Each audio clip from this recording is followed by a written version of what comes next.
이스라엘 백성은 광야에서 날마다 만나를 양식으로 먹을 수 있는 신비로운 경험을 했습니다. 그들은 35절에 보니까 사람이 사는 땅에 이르기까지, 아직 사람이 사는 땅, 광야에서는 사람이 살 수 없죠.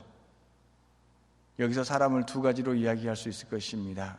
가나안 땅에 있는 사람이라고도 할 수 있고, 또한 광야에서 사람이 살아갈 수 없는 그 땅, 그 땅에서 이스라엘 백성은 만나를 먹음으로써 사람이 살 수 없는, 사람이 살기 싫어하는 그 땅에서 하나님의 내려주는 만나를 먹음으로 살아갔습니다. 참으로 신비로운 경험, 놀라운 경험을 했습니다.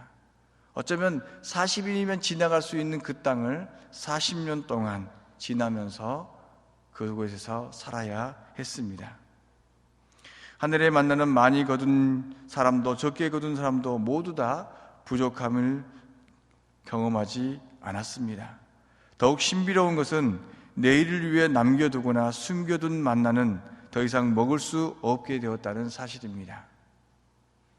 오늘 먹고 내일을 위해서 준비하는 것은 보면 어쩌면 사람의 당연한 이치임에도 불구하고 내일 줄 거니까 오늘 내일 것을 준비하거나 내일 것을 거두어들이거나 내일 것을 축적하지 말라는 그런 하나님의 명령도 있었습니다. 문자 그대로, 말씀 그대로 일용할 양식, 즉 매일매일의 양식을 먹을 뿐만 아니라 모두가 다 평등하게 먹을 수 있는 그러한 구조가 바로 하늘의 만나, 하나님의 양식이었습니다. 통계가 정확한지는 모르겠습니다. 하지만 지구상에 지금도 하루에 10만 명 정도가 먹지 못해서 죽는다고 합니다. 먹을 것이 풍부한 현대사회에서 먹지 못해서 죽는 사람이 있다는 것입니다. 어제 인터넷 기사를 보니까 어떤 70대 노인이 먹을 것이 없어서 가게에서 김치를 훔치다가 들켜서 경찰서에 가게 된 안타까운 사연을 발견했던 것입니다. 그 사연을 듣고 많은 사람들이 서로 돕겠다고, 서로 나누겠다고 서로 이렇게 연락이 왔다고 합니다. 한 달에 20만 원 받는, 국가에서 받는 20만 원 중에서 이것저것 떼고 나면 단돈 5만 원을 가지고 한 달을 버텨야 하는 그가 김치를 먹고 싶어서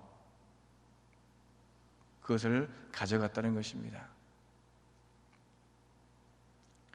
이 지구상에는 이미 먹을 것이 너무나 많아서 어쩌보면 풍부하게 보일지 모르지만 그래도 먹지 못해서 죽는 사람이 있다는 것은 참으로 슬픈 일입니다. 그들이 게을러서도 아니요, 노력이 부족해서도 아니라 그럴 수밖에 없는 정치적, 경제적 상황 때문입니다. 어떤 사람은 미국의 예를 들어서 이렇게 이야기를 합니다. 미국인들이 고기를 즐겨 먹습니다. 그런데 미국인들이 고기를 10% 줄이고 그에 따라서 여유로 생기는 농지를 이용하면, 또한 그 여유로운 농지를 통해서 경작해서 먹게 되면 1억 명이 먹게 된다고 합니다. 고기 양을 10%를 줄이면, 미국에 생산되는 옥수수가 있는데요, 이 옥수수는 사람이 먹는 옥수수는 10%랍니다. 20%. 그런데 미국에 생산되는 옥수수를 가축이 나머지 80%를 먹는다고 합니다. 또 미국에서는 귀리를 가축이 95%를 먹는다고 합니다. 그러니까 사람이 육류를 위해서 가축을 기르는데 오히려 가축은 먹는데 사람은 먹지 못하는 구조가 지금 이 나라, 이 지구상의 현실이라는 것입니다. 이는 단순한 수학적 계산이지만 생각해 볼 만한 가치 있는 내용입니다. 하나님의 나라는 물론 동물도 살아야겠지만 하나님이 지으신 참 보기 좋다라고 만복하신 인간이 또한 살아야 하는 것입니다. 이 세상에 많이 있는데 모두 다 먹지 못하는 세상, 이 세상은 아직도 불평등한 세상입니다. 하나님은 평등한 세상, 높은 자나 낮은 자나 모두 다 먹을 수 있고 기본적인 삶을 영위할 수 있는 그 나라를 원하셨습니다. 그 나라를 위해 이스라엘을 출애굽시키시고 그 나라에게 만나와 메추라기를 주셨습니다. 사람에게 필요한 먹을 것을 주셨습니다. 사람들의 요청, 이스라엘 백성들의 요청을 들어주셨습니다. 단식하며 외치는 소리를 들으시고 모두 다 행복을 놀이할 수 있도록 만나를 주셨습니다. 예수님께서 오병이어의 기적을 일으키신 것처럼 그들에게 먹을 것을 주시고 먹고 남게 하셨습니다. 예수님께서 먹고 남았는데 여기서 중요한 것은 먹고 남은 것을 거두게 하셨습니다. 이는 단순히 거두는 것이 아니라 사람들이 자기에게 축적하는 것을 막고 예수님께서는 그것을 거둬들임을 통해서 그렇게 모두 다 먹을 만큼 풍족하게 주신 것입니다. 여기서 그들은 여섯째 날에 이틀치 양식을 거둘 수 있는 여섯째 날을 특별히 하나님께서 지정해 주셨습니다. 그날은 남겨둔 만나가 전혀 상하지 않는 놀라운 또한 경험을 하게 됩니다. 잘 아시는 대로 평일에는 이틀치를 양식을 거두어 드리면 분명히 썩고 벌레가 나게 됐습니다. 그러나 이 여섯째 날에는 이틀치를 거두어도 썩지 않는 놀라운 또한 경험을 하게 됩니다. 매일 내는 만나는 그날 먹을 수 있는 양만 거두게 하셨기에 믿음을 가지고 더 거두지 않아야 했습니다. 내일 또 주실 거이기 때문에 그 믿음을 가지고 더 거두지 않아야 했습니다. 내일 내려주실 만나를 기대하며 오늘 하루 일용할 양식으로 기뻐하며 살아야 했습니다. 그런데 여섯째 날에는 내리는 양식이 달랐습니다. 그 양식은 안식일 당일까지 먹을 수 있는 특별한 만나였습니다. 만나가 내리지 않는 안식일을 대비해서 그 전날 금요일에 이틀치 양식을 하나님께서는 거두게 하셨습니다. 하나님이 주신 만나는 일용할 양식으로서 축적하지 못하지만 모든 사람들이 모두 먹을 수 있는 양식이었습니다. 광야에서 먹을 수 있었던 이 만나는 특별히 안식일 개념과 밀접하게 연관되어서 이스라엘 백성을 교육하고 훈련하는 용도로 사용하도록 했습니다. 만나를 항아리에 담아서 그것을 기념하며 기억하게 하셨습니다. 일곱째 날에 만나를 거두기 위해서 나오는 사람들도 있었습니다.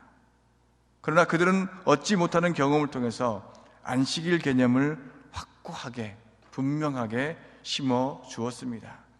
하나님께서 평일에 먹는 것을 그날의 분량을 거둘 것을 말씀하셨으며 안식일을 위해서는 그 전날 2배로 거두라고 말씀하셨습니다. 그럼에도 불구하고 이스라엘 백성들은 평일에는 2배로 거두기도 하고 또 안식일을 위해서는 2배로 거두지 않는 사람들이 늘 존재했습니다. 하나님의 말씀을 믿지 않고 따르지 않고 평일에는 2배를 더 많이 가지려 축적하고 또한 금요일에는 내일을 생각하고 그저 오늘 것만 준비하는 또 그리고 안식일에도 안식일을 지키지 않고 나가는 사람들, 하나님의 약속을 기억하지 않는 사람들이 있었습니다. 하나님은 만나를 통해서 하나님이 참 신이시며 이스라엘을 구원하신 참 하나님이심을 기억하기를 원하셨습니다.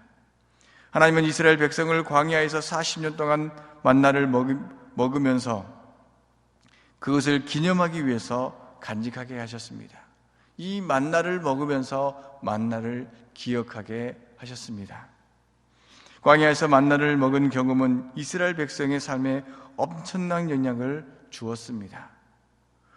광야에서 사람들이 살지 않는 광야에서 먹을 것이 없어서 사람들이 다 떠나간 그 광야에서 하나님께서 만나를 통해서 살게 하셨던 그 경험은 정말 놀라운 경험입니다.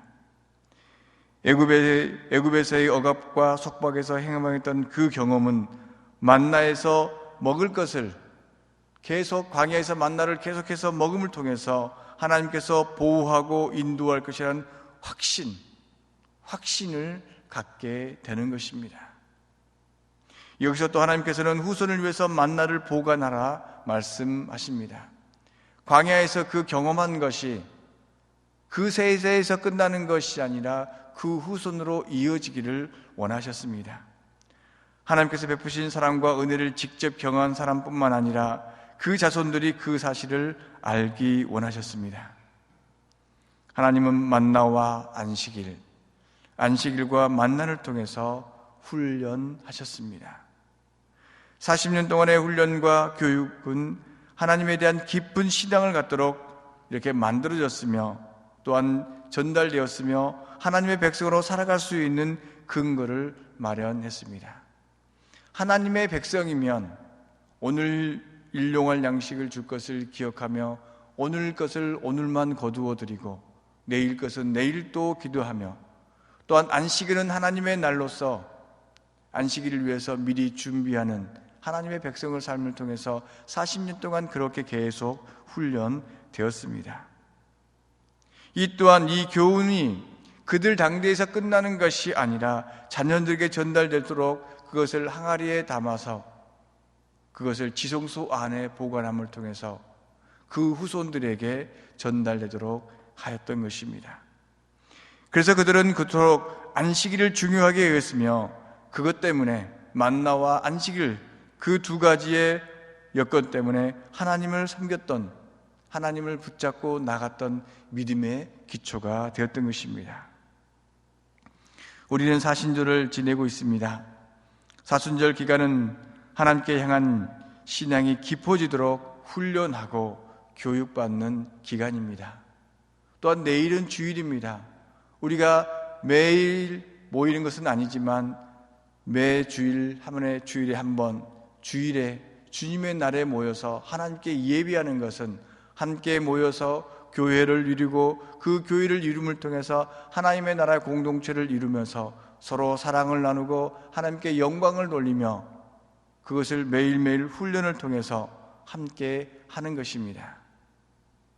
단순히 교회력에 따라서 사순절을 지키는 것이 아니라 예수님께서 하나님의 뜻에 따라서 살아감으로 우리에게 보여준 그 나라, 하나님의 나라를 꿈꾸며 사는 계절, 사는 시기인 것입니다. 그것이 사순절이고 그것이 주일인 것입니다.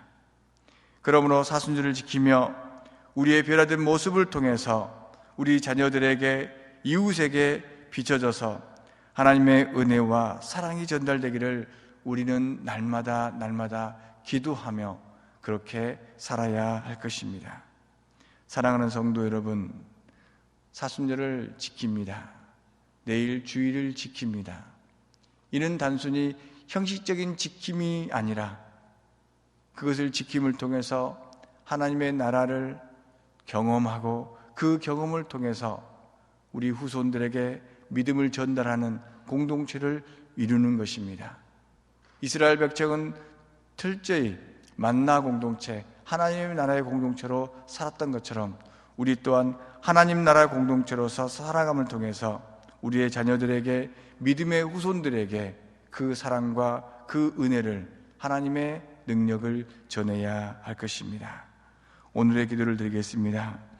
생명의 하나님, 만나를 통해 보여주신 그 크신 사랑과 은혜를 기억하면서 사순절 신앙의 훈련을 기간을 의미 있게 지내고 있습니다. 주님, 우리 자녀들에게도 그 사랑을 보여주는 아름다운 시간들이 되게 하옵소서.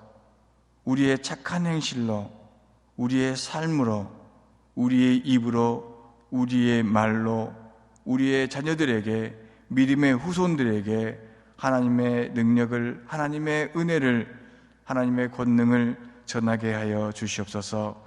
예수님의 이름으로 기도하옵나이다. 아멘. 오늘의 실천입니다.